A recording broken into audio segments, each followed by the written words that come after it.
बिस्मिल्लाह रहमान रहीम। सज्जनों तो मित्रों, पिछले दिनी असी बहुत सारे सज्जना मित्रों बारे विचार साझे किए। कुछ धियां भैणां बारे भी दस्सिया जिन्हां नाल मेरा बड़ा रास्त ताल्लुक है, तो उन्होंने बेगाने मुल्क आके अपनी दुनिया आप तखलीक करके साबित किया है कि साड़ी धरती की धी किसी तो कमज़ोर नहीं। वो ना सिर्फ मर्दां बल्कि पराए समाज में रह के तरक्की का सफ़र तय कर सकती है। वो हर औकड़ तो मुश्किल पार कर सकती है जिन्होंने आम तौर पर जनानियां लिए रुकावट ख्याल किया जाता है। अज मैं अपने कुछ अजिहे सज्जना बारे गलबात करांगा ਜਿਹੜੇ अपने अपने खेतर का ਵੱਡਾ ਨਾਂ होने के नाल नाल समाज सेवा का अजिहा हवाला भी ने कि इन्हां दा हर दिन लुकाई की भलाई में गुजरता है।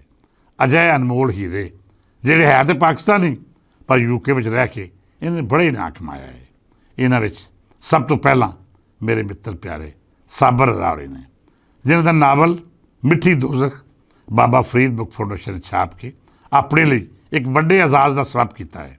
साबर रज़ा होरी अपनी लिखता राही अजिही दुनिया वसा देंदे ने कि कारी अपने आप को उसका वासी समझता है। ख्याल तो इजहार का जादूगर जब भी कलम चुकता है या फिर किसी मजलूम को छूंदा है तो उस विच रूह फूंक दिंदा है। मैं अजिहे लिखारी बहुत घट वेखे ने जिहड़े अपने किरदारां दीयां छोटिया छोटिया जुजियात का भी ख्याल रखते हैं। अपने मौजू को कमाल महारत नाल अगां वधा के ते किसी मोड़ उत्ते भी ये एहसास नहीं होण दिंदे कि कहानी लिखारी की सोच है या तखलीक का जरिया है। उन्होंने किरदार साडे समाज में टुरदे फिरदे जी ने। जे वो सच्चियां कहानियां नहीं भी लिखते तां भी इंज लगता है जिवें ये कहानी ते इहदे किरदार साडे आल दुआले मौजूद ने ते अक्सर साडे नाल गलबात भी करते रहते हैं। पंजाबी कहानी का सफ़र हमेशा तो औखा रहा है। इस शोबे को इख्तियार करना किसी भी अदीब लिए सौखा फैसला नहीं होंदा। इस मैदाने उही उतरदा है जिहदी अदबी महानता किसी भी शक्को शुबा तो बाला होवे।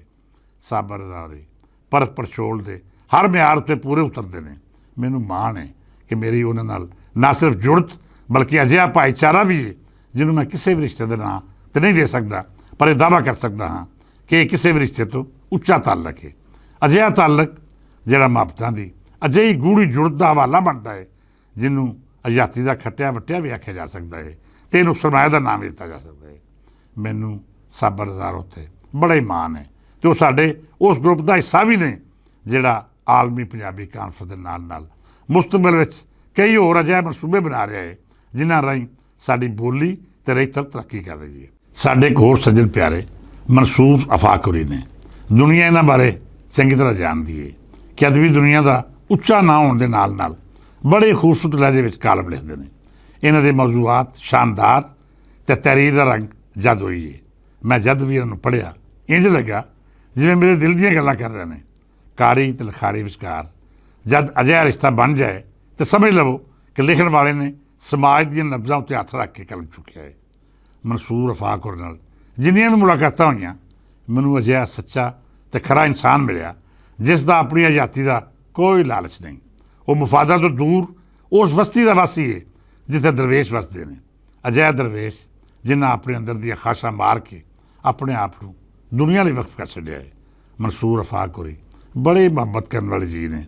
मैं हर सज्जन को आखांगा कि जेकर वो यूके वसदा है तो फिर एक बारी मनसूर आफाक नाल बैठक जरूर लावे, उन्हां नाल विचार साझे करे, उनकी गल्लां सुने तो फिर आज़ादी का वो सच का मज़ा लवे जिहड़ा साडे सामने हुंदियां होइयां भी विखारी नहीं दिंदा।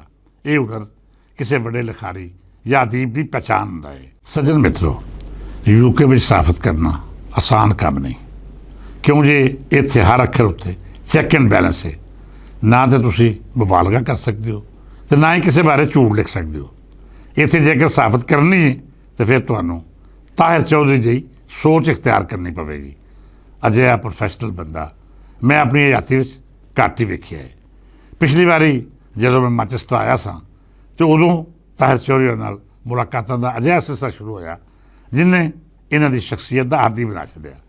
कहण नूं ते वो साफी ने पर सच्ची पुछो तो अजिहे इंसान ने कि जिन्हां नाल बह के तुहानूं अपने वड्डे होण दा एहसास होण लग पैंदा है। मैं जद भी इन्हां नाल विचार साझे कीते मैनूं इस राय उत्ते बार बार यकीन आया कि साडी सहाफत उदों तक नहीं मर सकती जब तक प्रिंट मीडिया का तरबीयत याफ्ता एक भी सहाफ़ी मौजूद है। ਤਾਹਿਰ ਚੌਧਰੀ ਹੋਰਾਂ ਆਪਣੀ ਆਜ਼ਾਦੀ ਦਾ ਇੱਕ ਲੰਮਾ ਸਫ਼ਰ ਰੋਜ਼ਨਾਮਾ ਜੰਗ ਜਿਹੇ ਇਦਾਰੇ ਨਾਲ ਗੁਜ਼ਾਰਿਆ। ਉੱਥੇ ਇਹਨਾਂ ਨੂੰ ਅਜਿਹੇ ਉਸਤਾਦਾਂ ਦੀ ਸੰਗਤ ਮਿਲੀ ਜਿਹੜੇ ਸਹਾਫਤ ਦੀ ਰੂਹ ਤੋਂ ਚੰਗੀ ਤਰ੍ਹਾਂ ਵਾਕਿਫ ਸਨ। ਫਿਰ ਜਦੋਂ ਇਹ UK ਸ਼ਿਫਟ ਹੋ ਗਿਆ ਅਤੇ ਇੱਥੇ ਵੀ ਕੁਝ ਅਰਸਾ ਰੋਜ਼ਨਾਮਾ ਜੰਗ ਦਾ ਮਸਲਕ ਰਿਹਾ ਅਤੇ ਹੁਣ ਉਹ ਆਪਣਾ ਅਖਬਾਰ ਉਰਦੂ ਟਾਈਮ ਬੜੇ ਹੀ ਸ਼ਾਨਦਾਰ ਤਰੀਕੇ ਨਾਲ ਕਰ ਲੈ ਰਹੇ। ਇਹ ਅਖਬਾਰ ਓਵਰਸੀਜ਼ ਪਾਕਿਸਤਾਨ ਦੀ ਆਵਾਜ਼ ਹੈ ਅਤੇ ਇਹਨਾਂ ਦੇ ਘਰ ਦਾ ਮੁਸਤਕਿਲ ਮੈਂਬਰ ਵੀ। ਜੇ ਤੁਸੀਂ ਓਵਰਸੀਜ਼ ਪਾਕਿਸਤਾਨੀਆਂ ਦੀ ਸੋਚ ਅਤੇ ਉਹਨਾਂ ਦੇ ਖਿਆਲਾਤ ਦਾ ਜਾਇਜ਼ਾ ਲੈਣਾ ਹੋਵੇ ਤਾਂ ਮੈਂ ਮਸ਼ਵਰਾ ਦਿਆਂਗਾ ਕਿ ਤਾਹਿਰ ਚੌਧਰੀ ਹੋਰਾਂ ਦੀ ਅਦਾਲਤ ਵਿੱਚ ਛਪਣ ਵਾਲੇ ਉਰਦੂ ਟਾਈਮ ਦੇ ਮੁਸਤਕਿਲ ਕਾਰੀ ਬਣ ਜਾਓ। ਤੁਹਾਨੂੰ ਚੰਗੀ ਤਰ੍ਹਾਂ ਸਮਝ ਆ ਜਾਏਗੀ ਕਿ ਸਾਡਾ ਸਮੁੰਦਰੋਂ ਪਾਰ ਵਸਦਾ ਪਾਕਿਸਤਾਨੀ, ਖਾਸ ਕਰ ਜਿਹੜਾ UK ਦਾ ਵਸਨੀਕ ਹੈ, ਉਹ ਕੀ ਸੋਚ ਰਿਹਾ ਹੈ ਅਤੇ ਆਪਣੇ ਦੇਸ਼ ਬਾਰੇ ਉਹਦੇ ਕੀ ਖਿਆਲਾਤ ਨੇ। ਤਾਹਿਰ ਚੌਧਰੀ ਹੋਰੀ ਮੇਰੇ ਅਜਿਹੇ ਮਾਨਯੋਗ ਸਾਥੀ ਨੇ ਜਿਨ੍ਹਾਂ ਨਾਲ ਜੁੜਨ ਉੱਤੇ ਮੈਂ ਹਮੇਸ਼ਾ ਫਖਰ ਅਤੇ ਨਾਜ਼ ਕਰਦਾ ਹਾਂ। ਅਖੀਰ ਉੱਤੇ ਮੈਂ ਇੱਕ ਅਜਿਹਾ ਮਿੱਤਰ ਪਿਆਰ ਦਾ ਜ਼ਿਕਰ ਕਰਾਂਗਾ ਜਿਹਦੇ ਲਈ ਇੰਨਾ ਹੀ ਕਹਿਣਾ ਕਾਫੀ ਹੈ ਕਿ ਉਹ ਮੁਸਲਿਮ ਹੈਂਸ ਦੀ ਜਾਨ ਹੈ। ਸੈਯਦ ਲਖਤ ਹੁਸੈਨ ਹੋਰੀ ਜਿਸ ਤਰ੍ਹਾਂ ਸਮਾਜ ਸੇਵਾ ਦਾ ਸਿਲਸਿਲਾ ਅਗਾਂਹ ਵਧਾ ਰਹੇ ਨੇ, ਇਹ ਤਾਂ ਕੁੱਲ ਜ਼ਮਾਨਾ ਜਾਣਦਾ ਹੈ, ਪਰ ਇਹਸਾਨ ਸ਼ਾਹਿਦ ਬਾਰੀ ਹੋਰੀ ਇਸ ਤਨਜ਼ੀਮ ਵਿੱਚ ਇੱਕ ਦਿਲ ਦਾ ਕਿਰਦਾਰ ਅਦਾ ਕਰ ਰਹੇ ਨੇ, ਜਿਹਦੀ ਜ਼ਿੰਮੇਦਾਰੀ ਲਹੂ ਨੂੰ ਸਭੇ ਸ਼ਿਆਰਾਂ ਤੱਕ ਪੂਰੀ ਜ਼ਿੰਮੇਦਾਰੀ ਨਾਲ ਪਹੁੰਚਾਉਣਾ ਹੁੰਦਾ ਹੈ। ਮੁਸਲਿਮ ਹੈਂਸ ਦੇ ਆਪਰੇਸ਼ਨ ਦੇ ਨਾਲ ਨਾਲ ਸਮਾਜ ਸੇਵਾ ਵਿੱਚ ਇਹਸਾਨ ਸ਼ਾਹਿਦ ਬਾਰੀ ਹੋਰਾਂ ਦਾ ਕੰਮ ਬੜਾ ਇਸਰਾਨਯੋਗ ਹੈ। ਉਹਨਾਂ ਨੇ ਆਪਣੀ ਆਜ਼ਾਦੀ ਸਮਾਜ ਸੇਵਾ ਦੇ ਨਾਵੇਂ ਲਾ ਕੇ ਇਹ ਸਾਬਤ ਕਰ ਦਿੱਤਾ ਹੈ ਕਿ ਜੇਕਰ ਤੁਹਾਡਾ ਪਿਛੋਕੜ ਚੰਗਾ ਹੋਵੇ, ਤੁਹਾਡੀ ਤਰਬੀਅਤ ਉਹਨਾਂ ਰਵਾਇਤ ਦੇ ਮੁਤਾਬਕ ਹੋਈ ਹੋਵੇ, ਅਤੇ ਫਿਰ ਮੁਆਸ਼ਰੇ ਜਾਂ ਸਮਾਜ ਵਿੱਚ ਵੱਧਦਾ ਹੋਇਆ ਦੁਨੀਆਦਾਰੀ ਦਾ ਲਾਲਚ ਅਤੇ ਲੋਭ ਤੁਹਾਡੇ ਕਿਰਦਾਰ ਦਾ ਕੋਈ ਨਹੀਂ ਵਿਗਾੜ ਸਕਦਾ। ਅਤੇ ਫਿਰ ਤੁਸੀਂ ਆਪਣੀ ਅਮਲੀ ਜ਼ਿੰਦਗੀ ਵਿੱਚ ਅਜਿਹਾ ਕੰਮ ਕਰਦੇ ਹੋ ਜਿਹੜਾ ਸਮਾਜ ਸੇਵਾ ਦਾ ਰੂਪ ਧਾਰ ਕੇ ਤੁਹਾਡੇ ਲਈ ਦੁਆਵਾਂ ਦਾ ਸਬਬ ਬਣਦਾ ਹੈ। ਇਹ ਅਜਿਹੀ ਸ਼ਖਸੀਅਤ ਨੇ ਜਿਨ੍ਹਾਂ ਦੀ ਸਮਾਜ ਸੇਵਾ ਨੂੰ UK ਸਰਕਾਰ ਨੇ ਵੀ ਮੰਨਿਆ ਅਤੇ ਇਹਨਾਂ ਨੂੰ ਹਰ ਉਹ ਇਜਾਜ਼ ਦਿੱਤਾ ਜਿਹੜਾ ਉਹਨਾਂ ਲੋਕਾਂ ਦੇ ਹਿੱਸੇ ਹੁੰਦਾ ਹੈ ਜਿਨ੍ਹਾਂ ਦੀ ਆਜ਼ਾਦੀ ਦੂਜਿਆਂ ਦੀ ਸੇਵਾ ਕਰਦਿਆਂ ਬੀਤਦੀ ਹੈ। ਸੱਜਣੋ ਅਤੇ ਮਿੱਤਰੋ, ਇਹ ਉਹ ਪਿਆਰੇ ਸੱਜਣ ਨੇ ਜਿਨ੍ਹਾਂ ਤੋਂ ਬਗੈਰ ਮੈਂ ਆਪਣੇ ਆਪ ਨੂੰ ਬਿਲਕੁਲ ਅਧੂਰਾ ਸਮਝਦਾ ਹਾਂ। ਹਰ ਬੰਦਾ ਆਪਣੀ ਜ਼ਾਤ ਵਿੱਚ ਅੰਜਮਨ ਹੈ, ਇਲਮ ਹੁਨਰ ਦਾ ਖਜ਼ਾਨਾ ਅਤੇ ਸਮਾਜ ਸੇਵਾ ਦਾ ਵੱਡਾ ਹਵਾਲਾ। ਇਸ ਦੁਆ ਨਾਲ ਇਜਾਜ਼ਤ ਦਿਓ ਕਿ ਮੇਰੇ ਦੇਸ਼ ਦਾ ਹਰ ਫਰਦ ਇਹਨਾਂ ਵਾਂਗਰ ਦੂਜਿਆਂ ਦੀ ਸੇਵਾ ਵਿੱਚ ਆਪਣੇ ਮਨ ਦਾ ਸਕੂਨ ਤਲਾਸ਼ ਕਰੇ ਅਤੇ ਅਮਲਾਂ ਨੂੰ ਹਯਾਤੀ ਗੁਜ਼ਾਰੇ, ਜਿਹਦੇ ਨਾਲ ਦੂਜਿਆਂ ਦੀਆਂ ਕਠਿਨਾਈਆਂ ਸੁਖਿਆਈਆਂ ਵੀ ਬਦਲ ਜਾਣ। ਅੱਜ ਲਈ ਇੰਨਾ ਹੀ, ਫਿਰ ਮਿਲਾਂਗੇ। ਇਜਾਜ਼ਤ ਦਿਓ। ਰੱਬ ਰਾਖਾ।